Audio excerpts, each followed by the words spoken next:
പത്തരമാറ്റ സീരിയലിന്റെ latest episode review ആണ് പറയുന്നത്. അങ്ങനെ എം ജ്വല്ലറിയുടെ MD ഡേവിഡും ആ നാഗേന്ദ്രനും കൂടെ ചേർന്നിട്ട് ആ കള്ളക്കടത്ത് സ്വർണം കൊണ്ടുവരുന്ന ഡ്രൈവറെ അങ്ങ് കൊന്നു കളഞ്ഞ് തള്ളുകയാണ്. അയാളോട് രക്ഷപ്പെടാൻ പറഞ്ഞിട്ട് ഇവർ നേരെ രാത്രിയിൽ ചെന്ന് അയാളെ അങ്ങ് തീർത്ത് കളഞ്ഞു. പോലീസിന് ഒരു തെളിവും കിട്ടാതിരിക്കാൻ വേണ്ടിയിട്ടാണ് ഇവർ ഇങ്ങനെ ചെയ്തത്. അപ്പോൾ നന്ദുവിന് കാര്യങ്ങളൊക്കെ ഏകദേശം പിടികിട്ടി. ആദർശിനോട് നയനയോട് നന്ദു പറയുന്നുണ്ട് ഇതിന്റെ പിന്നിൽ ആ ഡേവിഡ് തന്നെയായിരിക്കുമെന്ന്. തെളിവുകളെല്ലാം നശിപ്പിക്കാൻ വേണ്ടിയിട്ട് അവർ അയാളെ വകവരുത്താനാണ് സാധ്യത. എന്നാൽ അതിനൊക്കെ കറക്റ്റായ തെളിവുകൾ കിട്ടുകയും നാഗേന്ദ്രന്റെയും ഡേവിഡിന്റെയും അവന്തികയെയൊക്കെ പോലീസ് പൊക്കുകയും ചെയ്യുന്നുണ്ട്. നന്ദു ആണെങ്കിൽ സകലവിധ തെളിവുകളോടുകൂടി തന്നെ അവരെ പൂട്ടുന്ന ഒരു അടിപൊളി വമ്പൻ ട്വിസ്റ്റ് നിറഞ്ഞ എപ്പിസോഡ് തന്നെയാണ് വരാൻ പോകുന്നത്. അപ്പോൾ നിങ്ങൾക്ക് ഈ ഒരു ചാനൽ ഇഷ്ടമാണെങ്കിൽ ഒരു ലൈക്കും ഹൈപ്പൊക്കെ ചെയ്ത് സബ്സ്ക്രൈബ് ചെയ്യണം കേട്ടോ.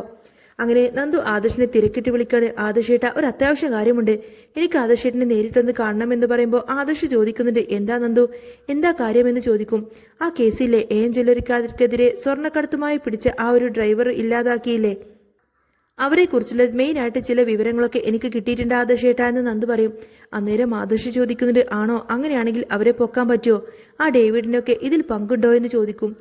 ഉടനെ നന്ദു മറുപടി കൊടുക്കുന്നത് അത് ആദർശിട്ട ഡേവിഡിന് ഇതിൽ നല്ല കൈയുണ്ട്, പിന്നെ വേറെ ചില കാര്യങ്ങളും കൂടെ ഞാൻ അറിഞ്ഞു, അത് നേരിട്ട് പറയാൻ വേണ്ടിയിട്ട് വന്നതാ, നമ്മുടെ ജ്വല്ലറി കൂടെ ബാധിക്കുന്ന കാര്യങ്ങളാണിത് എന്ന് നന്ദു പറയുമ്പോൾ ശരി എന്നാൽ നമുക്ക് കാണാമെന്ന് ആദർശ് സമ്മതിച്ചു. അങ്ങനെ ആദർശ് നന്ദുവിനെ കാണാൻ വേണ്ടി ബീച്ചിന്റെ അങ്ങോട്ടേക്ക് ചെല്ലാണ്. നന്ദു പോലീസ് വണ്ടിയിൽ എത്തുന്നുണ്ട്. എന്നിട്ട് അവരെങ്ങനെ സംസാരിച്ച് നിൽക്കായിരിക്കും. ആദർശ് ചോദിക്കുന്നുണ്ട് എന്താ നന്ദു, ആ നിർണായക വിവരം എന്തായി എന്ന് ചോദിക്കും. ഡേവിഡും ആ ഒരു മരണമായി ബന്ധമുണ്ടെന്ന് നമുക്കറിയാമായിരുന്നു, കാരണം അയാളെ പോലീസിന് കിട്ടിയാൽ കാര്യങ്ങളൊക്കെ കുടുങ്ങുമെന്നും ജ്വല്ലറിയിലെ എല്ലാവരെയും അറസ്റ്റ് ചെയ്യേണ്ടി വരുമെന്നൊക്കെ അവർക്കറിയാം. ആ പേടിയിലാണ് അവർ ആ ഒരു തെളിവങ്ങ് ഇല്ലാതാക്കിയത്. ആ കാര്യത്തിൽ നമുക്ക് ഡൗട്ടൊന്നുമില്ലായിരുന്നല്ലോ നന്ദു.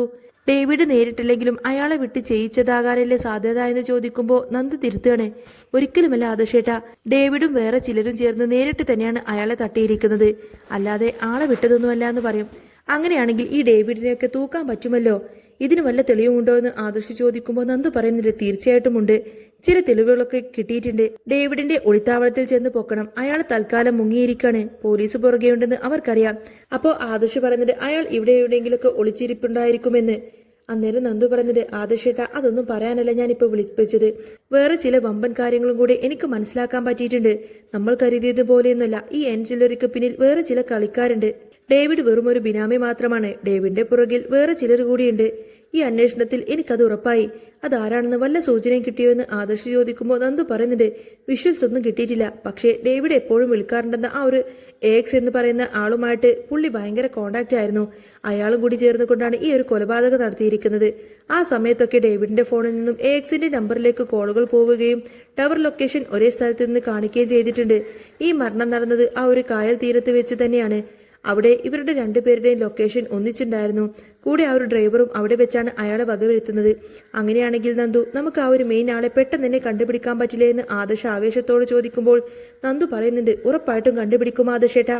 പിന്നെ ഈ എക്സ് എന്ന് പറയുന്ന ആള് നിങ്ങൾക്ക് നന്നായിട്ട് അറിയാവുന്ന ആരോ ആണെന്നാ എനിക്ക് തോന്നുന്നത്, അതുകൊണ്ടല്ലേ മൂർത്തി ജ്വല്ലറിയോട് ഇത്രമാത്രം കടുത്ത പക. ആദർശ് പറയുന്നുണ്ട് അത് ഉറപ്പാണ്, ഡേവിഡ് വെറും ബിനാമി മാത്രമാണെന്ന് എനിക്ക് നേരത്തെ തന്നെ തോന്നിയതാണ്, നീ അയാളെ പൂട്ടണം, നമുക്ക് കിട്ടുന്ന ഏറ്റവും നല്ല ചാൻസ് ആണിത്. നന്ദു ഉറപ്പ് നൽകുന്നുണ്ട് ആദർശേട്ട ഞാൻ അയാളെ ഉടനെ തന്നെ പൂട്ടും, നീയും ഒന്ന് സൂക്ഷിക്കണം കേട്ടോ, അവർ നമ്മളെയും വാച്ച് ചെയ്യുന്നുണ്ട് എന്ന് ആദർശ് നന്ദുവിനെ ഓർമ്മിപ്പിച്ചു.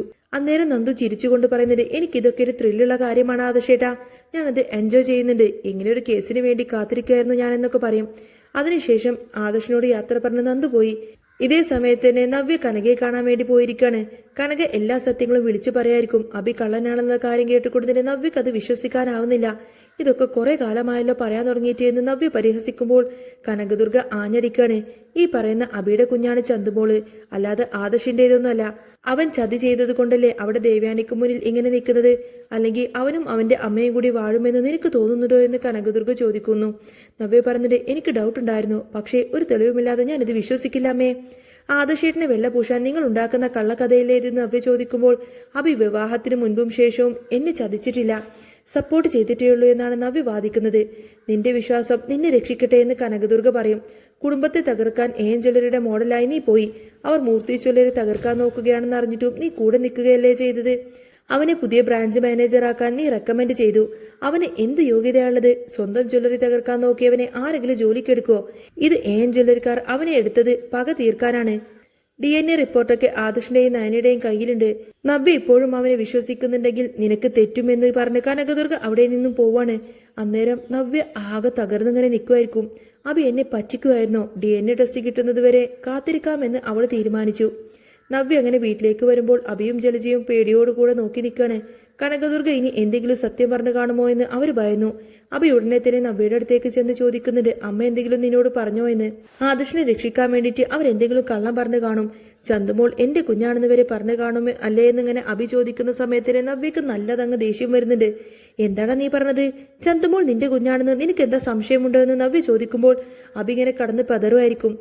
ഞാൻ വെറുതെ പറഞ്ഞതാ നവ്യേ, ഞാൻ നിന്നെ ചതിക്കില്ലെന്ന് നിനക്കറിയില്ലേ എന്ന് അഭി ചോദിക്കുമ്പോൾ നവ്യ പറയുന്നുണ്ട്, അമ്മ പറഞ്ഞത് നിന്റെ കുഞ്ഞാണെന്നാണ്. എനിക്ക് ഉറപ്പ് വരണമെങ്കിൽ DNA ടെസ്റ്റ് നടത്തണം.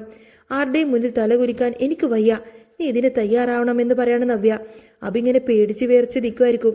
നിനക്കെന്നെ വിശ്വാസമില്ലേ എന്ന് ചോദിക്കുമ്പോൾ നവ്യ തറപ്പിച്ച് പറയുന്നുണ്ട്, നീ ഇനി ഒരു അക്ഷരം പോലും മിണ്ടിപ്പോവരുത്.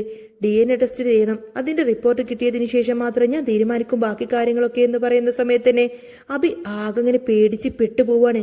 മറുവശത്ത് നാഗേന്ദ്രനും ഡേവിഡും അവന്തികയും കൂടി സംസാരിക്കുന്നത് കാണിക്കുന്നത്. ഡ്രൈവറെ കൊന്നതോടുകൂടി തന്നെ ആ ഒരു തെളിവില്ലാതായെന്ന് ഡേവിഡ് സമാധാനിക്കുമ്പോൾ നാഗേന്ദ്രൻ പറയുന്നുണ്ട്, പോലീസ് നമ്മളെ സംശയിക്കും.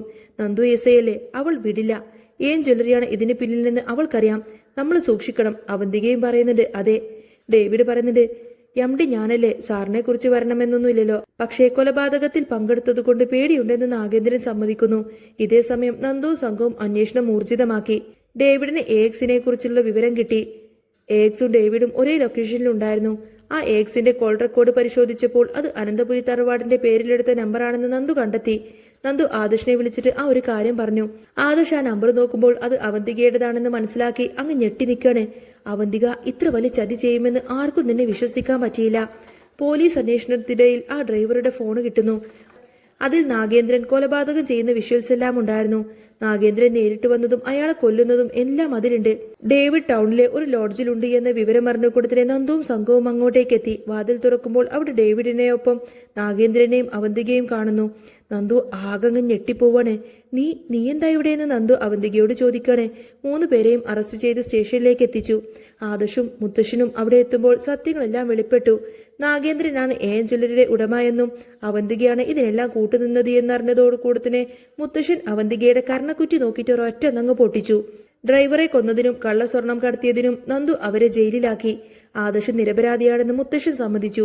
കുടുംബത്തെ തകർക്കാൻ നടന്ന ചതികൾ പുറത്തായതോടുകൂടി തന്നെ ആദർശ് തിരിച്ച് വീട്ടിലേക്ക് വരികയാണ്. അങ്ങനെ ക്ലൈമാക്സിൽ ആദർശിന് നീതി കിട്ടുന്ന അടിപൊളി സൂപ്പർ രംഗങ്ങളൊക്കെ ഇനി വരാൻ പോകുന്നുണ്ട് കേട്ടോ. നിങ്ങൾക്ക് ഈ ഒരു ചാനൽ ഇഷ്ടമാവുകയാണെങ്കിൽ സബ്സ്ക്രൈബ് ചെയ്യാനും സപ്പോർട്ട് ചെയ്യാനും മറക്കല്ലേ. നെക്സ്റ്റ് വീഡിയോ ആയിട്ട് വരാം. ബൈ.